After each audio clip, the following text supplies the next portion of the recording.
রা বাংলায় আমাদের চেক ইন হয়ে গেছে, লাঞ্চ হয়ে গেছে, বেশ ঠান্ডা, সোয়েটার পরার সুযোগ এবার আমি পেয়েছি। খুব হাঁপিয়ে গেছো? হাঁপিয়ে তো গেছি, কারণ হেঁটে হেঁটে বুদ্ধ পার্ক যাচ্ছি আমরা। প্রায় এসে গেছি আর 1 মিনিট। অ্যাকচুয়ালি 5টা অবধি, 6টা অবধি শেষ। ওরা টিকিট দেয়, তো যে কোনোভাবে টিকিটটা কালেক্ট করতে হবে। কাল আসবো ডে ভিউয়ের জন্য, আজ এসছি ইভিনিং ভিউয়ের জন্য। সেটাও নাকি খুব সুন্দর। দেখা যাক, চলুন আপনাদের ইভিনিং ভিউ দেখাতে পারি কি না, ভীষণ চেষ্টা করছি। লাইক কমেন্ট শেয়ার করে পাশে থাকবেন। আমার জন্য না হলেও ওর সত্যি খুব কষ্ট হয়েছে। এত ট্রেকিং, দুটো পা প্রচণ্ড যন্ত্রণা, ব্যথা, তার মধ্যেও আমি ওকে বলেছি না আমি যাব, চলো ইভিনিং ভিউ যদি বন্ধুদের দেখাতে পারি নিশ্চয়ই দেখাবো। প্রায় এসে গেছি, এবার আমরা ঢুকবো।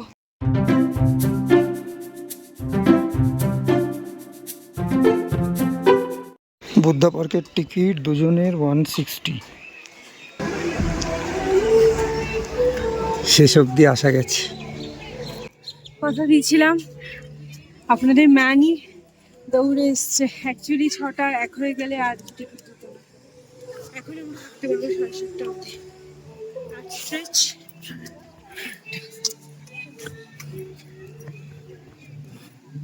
নামবো তো।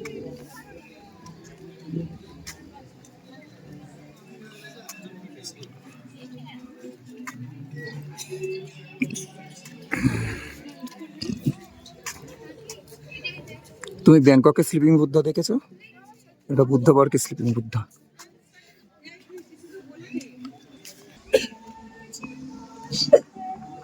শেষমেশ বুদ্ধ পার্ক।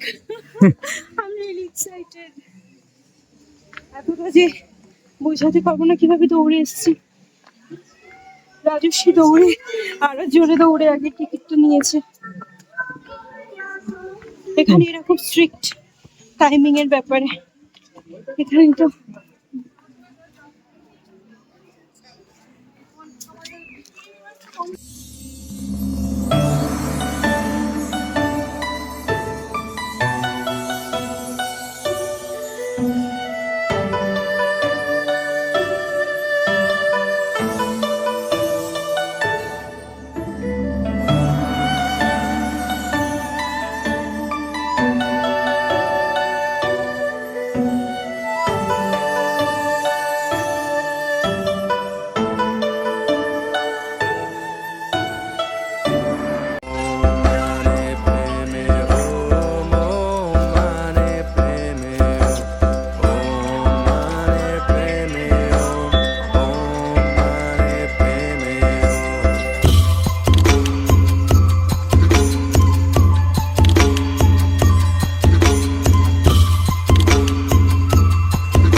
রাস্তাটা কি সুন্দর। হ্যাঁ, খুবই সুন্দর। সত্যি কথা, সব থেকে বেশি আমার যেটা ভালো লাগছে, আমি এই প্রথম সোয়েটার পরার সুযোগ পেয়েছি। সোয়েটার ক্যারি করা হয়েছিল, পিলিং এ গরমের চোটে পরা হয়নি। মানে সোয়েটার পরার মতো ঠান্ডা পাইনি আর কি, কিন্তু রা বাংলায় বেশ কনকনে ঠান্ডা। কি হাওয়া! আর আমরা পুরো মেঘের মধ্যে দিয়ে আছি। মেঘে পুরো ঢেকে দিচ্ছে আমাদের, মাঝে মাঝে ফিল করতে পারছি, গুঁড়ো গুঁড়ো জলকণা পুরো ফিল করতে পারছি। কে আবার জল রেখে গেছে আমাদের জন্য, খাবে? এমনি বললাম।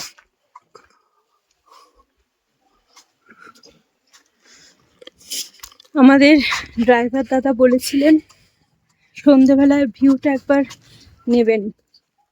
সকালে তো আমি নিয়ে যাবই, যার জন্য এতটা হেঁটে কষ্ট করে আসা, সন্ধ্যের ভিউটা নেয়ার জন্য।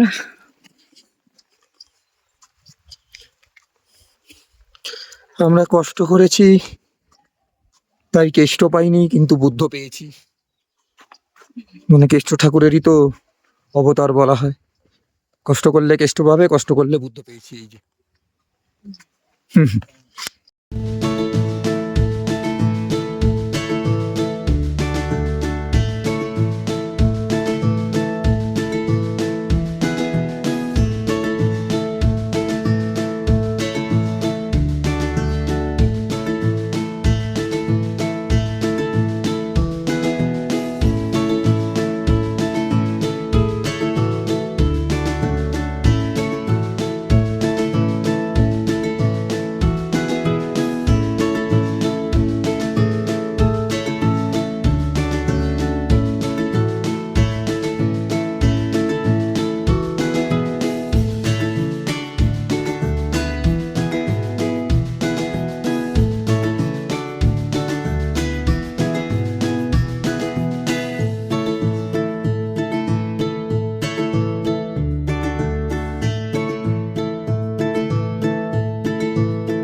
দিনের আলো যত কমতে থাকলো, অন্ধকারের মধ্যেই এক এক করে উদ্ভাসিত হলো বুদ্ধার মুখ। ভগবান বুদ্ধার চারপাশে এক অপরূপ আলোর ছটা উৎপন্ন হলো। আলোয় সেজে উঠল গোটা বুদ্ধা পার্ক।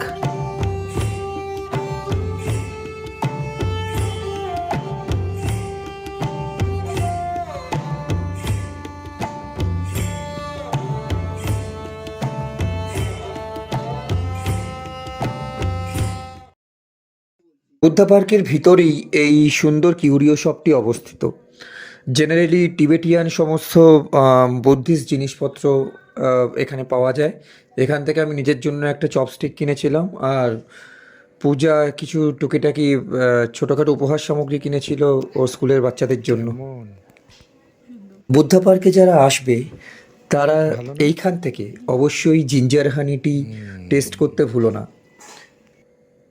আস্তে আস্তে বৃষ্টি শুরু হয়েছে, আবার অন্ধকার নেমেছে, এবার হোটেলে ফিরতে হবে।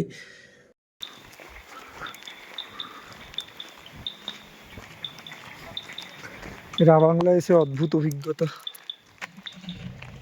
সুনসান সড়ক, হাম দোনো অকেলা। পুরো রাস্তা একটা কেউ নেই। আমরা বাংলাতে এতক্ষণ ধরে আড্ডা মারলাম বসে বসে, এইবার একদম ফাঁকা রাস্তা, নিঝুম, সবাই ঘুমিয়ে পড়েছে মনে হচ্ছে। কলকাতার ঠিক রাত 11টা-12টা বা 1টা-2টো, আমরা দুজন চলেছি। এই ওপরে দেখা যাচ্ছে বুদ্ধা পার্কের আলো।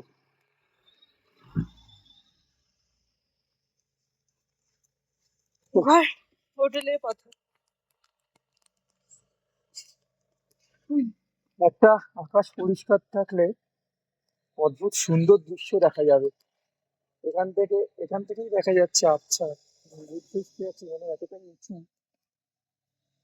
এবার আগে গেলে তো আরো পরিষ্কার দেখা যাবে। কেন আমরা এতক্ষণ অব্দি রাত্রিবেলা ছিলাম? কেন অন্ধকার রাস্তায় দুজনে হাঁটছি? ভয় ডর নাই? এটা তো সিকিম, এটা তো বেঙ্গল নয়। সিকিমে সবকিছু খুব ভালো, মানুষ ভালো, সরকার ভালো। সরকার ভালো বলবো না, জানি না এটা। হেল্পফুল সবাই, হাসি খুশি, কেউ বিরক্ত হয় না কলকাতার লোকের মতো। এই যে বুদ্ধদেবের মাথা একটু দেখা যাচ্ছে।